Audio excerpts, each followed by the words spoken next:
Welcome to ACM Showcase. I'm Bill Cody. The legendary Reba McEntire hosted the 43rd Annual Academy of Country Music Awards from Las Vegas, and you can catch it right here on GAC.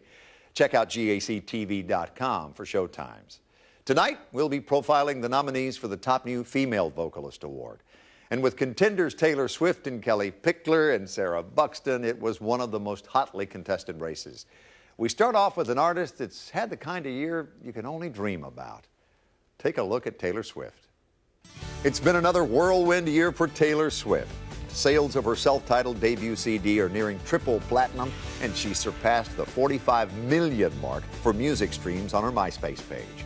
At this year's ACM, she's vying for 3 awards: Top New Female Vocalist, Album of the Year, and Top Female Vocalist, more than any other female nominee. It makes for one very happy teenager. I've never been happier than when I wake up in the morning with just this huge smile on my face, because the things that I always dreamed about and never thought would actually happen are happening every day. It's amazing. Watch me strike a match on all my wasted time. As far as I'm concerned, you're just another picture to burn. This will be your second time attending the ACM Awards as a nominee. While walking the red carpet last year, Taylor looked at the award ceremony as a replacement for a high school milestone. Everybody deserves to feel like a princess every once in a while, and I didn't go to prom this year, so This is your prom? this could be the equivalent of my prom. But if you feel too bad she missed her prom, don't worry. She wouldn't have it any other way. Is this work? Are you kidding me? Yeah, it's a 16-hour shoot, but it's 16 hours of me doing exactly what I love doing, so. Long hours aside, Taylor Swift is living her dream. I'm still like shocked by it and excited about it. I'm never gonna expect that this stuff is just gonna happen to me. I've never done anything like this before. This is all new to me, you know? It's very exciting. Got 3 nominations for the Academy of Country Music Awards. You got the Top New Female Vocalist, Album. Where were you when you heard the news about I know. it? I was, oh my gosh, it was like 6 a.m. It was very early. One of those really early shows. There you go. And completely in my parents' bed with them like curled up, like so nervous, like, you know, I hope I get nominated for one, and I got nominated for 3, which absolutely freaked me out. We were jumping up and down screaming, and you know, the Album of the Year thing is really what freaked me out. Also, Female Vocalist of the Year. Yeah, to be in both categories is rather unusual, to be in the new female and in the female category. It's really, really So what are you exciting. going to do if you win both? I'm not going to win Well, both. you win all 3. I mean, when I say both, I mean you could certainly. Well, I don't know. Like, I try to really be realistic about stuff like that, and you know, award shows are really unpredictable. And you know, it would be cool to win like Top New Female Vocalist or something like that. It's like I'm not going to cry if I don't. I would most certainly cry if I did, out of happiness. But like, Album of the Year would mean so much to me, just because, you know, I wrote every song on this album, and, you know, my producer was a demo producer before he made my album. It was his first album he ever made. And, you know, all the people who played on the record and, you know, all of my co-writers, it's like that would be for them, and they would be able to really, really take ownership, and that would be a really wonderful thing. There's a connection, and I don't recall when there's been one where the 3 of the nominees have been quite as close and know as much about each other as you and Kelly and Sarah do. Me and Kelly are best friends. I love her so much. She's older by 3 years, but says that you're the big sister. She says that all the time. Yeah. And like, Kelly, you know, sometimes she'll make a grammatical error, but she's wise. You know, there's a difference in being, you know, the whole like grammar thing and then wisdom, because she's given me some of the best advice that I've ever gotten, you know, and she's been one of the best friends I've ever had, and she's like the sister that I never had. So like, I don't know, just when I see her succeed, it makes me so happy. It's like, I want to be here 20 years from now. I want Kelly to be there, right there with me, so that I can have a best friend through it all.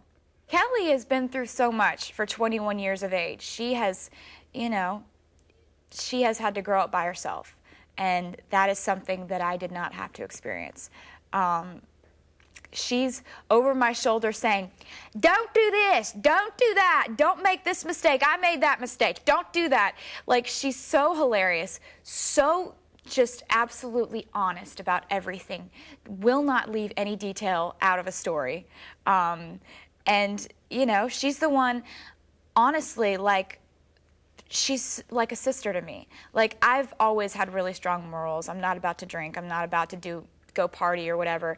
But, like, the fact that I have a really, really strong influence right there over my shoulder going, if you drink, girl, I'll kill you.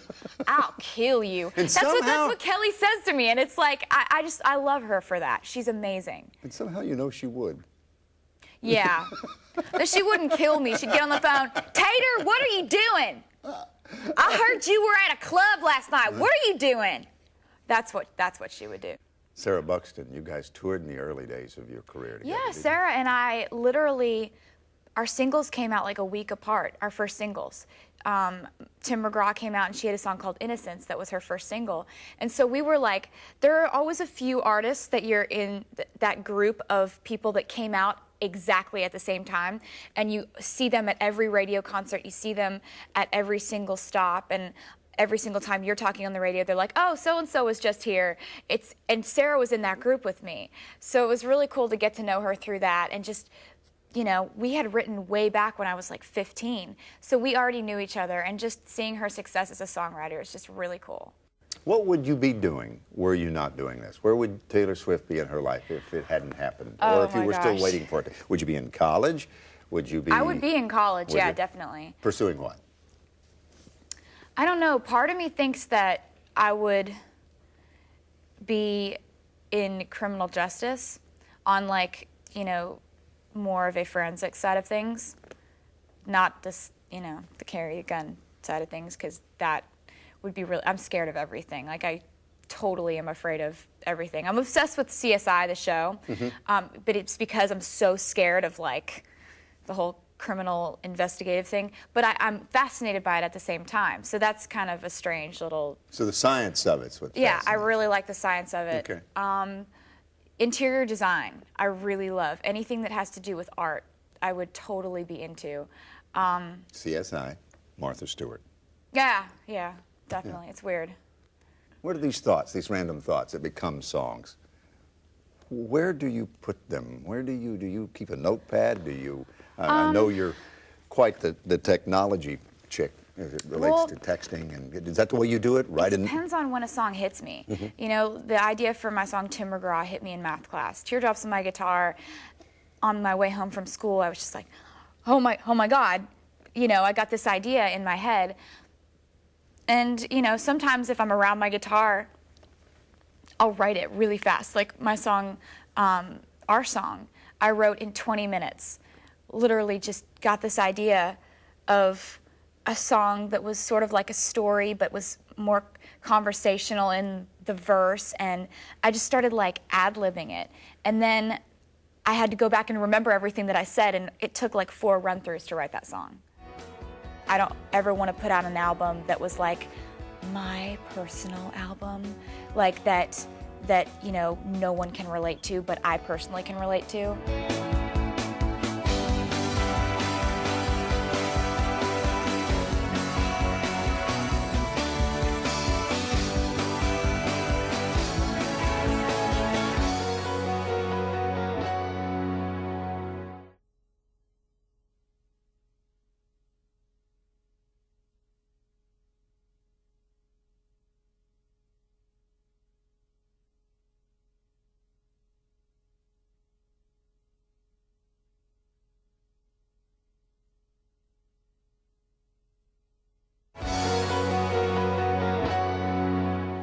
So it's not enough that you're a business mogul in the entertainment industry. Business mogul. Now you're headed into retail with dolls and... Yes! What's I have that? a doll coming out. A Taylor Swift doll? Yes! Did you fashion it? Who fashioned the doll? Are you happy with it? Obviously, this doll company, Jack's Pacific, the doll company, came to me and said, we would like to make a doll of you, and, you know, list some of your favorite outfits. And so we've got like the outfit from my Teardrops on My Guitar video with the green dress, and an Our Song video doll, and I'm just so excited. I'm like, Wow, a doll. And I'm gonna get like 4 of them. I'm gonna get like 1,000,000 of them and like walk around with it like this and be like, don't talk to Taylor. Talk to Taylor, because she's the only one that's listening right now. Thank you. No, I'm just kidding. I'm not gonna do that, because that would be horrible. Talk to the doll. Just talk to The head's not listening. Just talk to the doll, because I'm not really listening or anything. So, no, but like, I just think it's so just funny and cool, and you know, I'm gonna be like, when I go in Walmart now, and I'm naturally gravitated toward the CD section just to make sure that this is my life, and I get to do this, and I really have a CD in the store. Now I get to go over to the toy aisle, which is strategically right next to the music, and go down there and right in between Hannah Montana dolls and Barbie. That's Little mini-me. That's, yeah, more than pretty I can comprehend as I sit here and look at you. It's very exciting. All right, what's the one thing that's always in your refrigerator? The one thing that's always in my refrigerator is grape juice. I really like grape juice. It's good for you, I'm too. a big fan. It's an antioxidant, you know. Yes. You keep drinking it.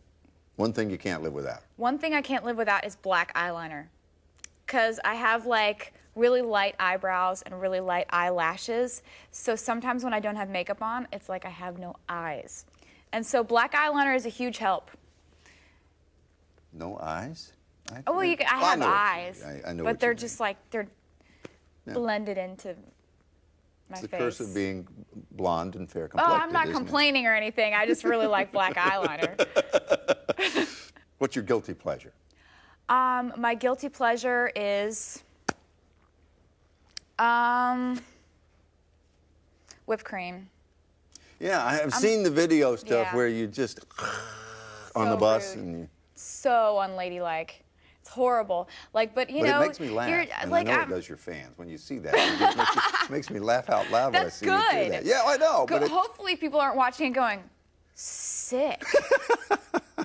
all right, you're a superhero. You can have any superhero power. What is it? And do you use it for good or evil? Be able to, it would be a mental thing. To be able to look at a person, know their name, their entire background, what they're thinking right now, and be able to speak their language. Whoa, boy. Make for a short CSI episode now, wouldn't it? Yeah. 'Cause, I mean, there'd be no I think reason that to would go be cool. through. You could pretty much accomplish anything in the world. Probably. In 10 years, you will be 28. Yes. And in 20 years, you'll be 38. What do you think you'll be doing? What do you In see? 20 or 10? Yeah, 10 or 20. Just In give me a little- 10, I will be hopefully headlining.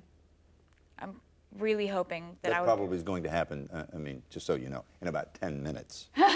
Not 10 years. If you walk out of the studio. Well, here- I'm being, you know, I'm trying to be No, I realistic understand. about it, so I don't I let do. myself I understand. down, so I don't be in like 10 years be like, oh, I'm a failure, you know, like just. I would love to be headlining, and I would love to, you know, just be doing great touring, and still be putting out successful albums, and having the album's material grow with me, and never ever alienate my fans ever. You know, I don't ever want to put out an album that was like my personal album, like that you know no one can relate to, but I personally can relate to, because you know I just really always want to consider the 14-year-old girl that's you know driving home and just got broken up with at school, and she's like so upset, so she needs to put in the CD, and I want a song on the album for her, and I want a song on the album for this other girl that I met over here, and I want a song on the album for this guy who told me this life story. It's always going to be all about the fans, and I hope that that never changes. Do you know the Bob Dylan song, May You Stay Forever Young? Yeah, that was a good song. Yeah, that's what I wish for you. Thank you. It is so That's great a really to spend nice thing time to with you. say. Yeah. Put that ladder to the sky and climb on every rung, and may you stay forever young. That just came to me as I said. That is so sweet. Thank you. I mean that sincerely. Very cool.